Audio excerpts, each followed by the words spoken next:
அனைவருக்கும் வணக்கம். 4ஆம் நாள் நவராத்திரி திருவிழாவிற்கு உங்களை வரவேற்பதில் பெருமகிழ்ச்சி அடைகிறேன்.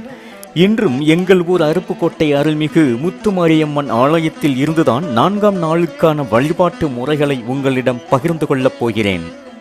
நவராத்திரியின் முதல் நாள் பிரதமை திதியில் தொடங்கியது.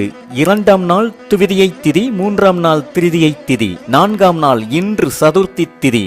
4ஆம் நாளுக்குரிய அம்மன் மகாலட்சுமி. இவள் ரோஹிணி என்றும் அழைக்கப்படுகிறாள். மல்லிகை இவளுக்கு உகந்தவை. அன்னம் நெய்வேத்தியம் செய்து வழிபட வேண்டும். மல்லிகை பூக்களால் அலங்காரம் செய்ய வேண்டும். இன்னும் சற்று விரிவாக பார்க்கலாம் 4ஆம் நாளுக்குரிய வழிபாட்டு முறைகளை. இந்த வீடியோ உங்களுக்கு பிடிச்சிருந்தா லைக் பண்ணுங்க, ஷேர் பண்ணுங்க, கமெண்ட் பண்ணுங்க, மறக்காம சப்ஸ்கிரைப் பண்ணுங்க. அம்பிகையின் அருளோடு பிறவி கடனை தீர்க்கும் நவராத்திரி 4ஆம் நாள் வழிபாட்டு முறைகள் மற்றும் விரத பலன்கள் பற்றி இக்காணொலியில் காணலாம்.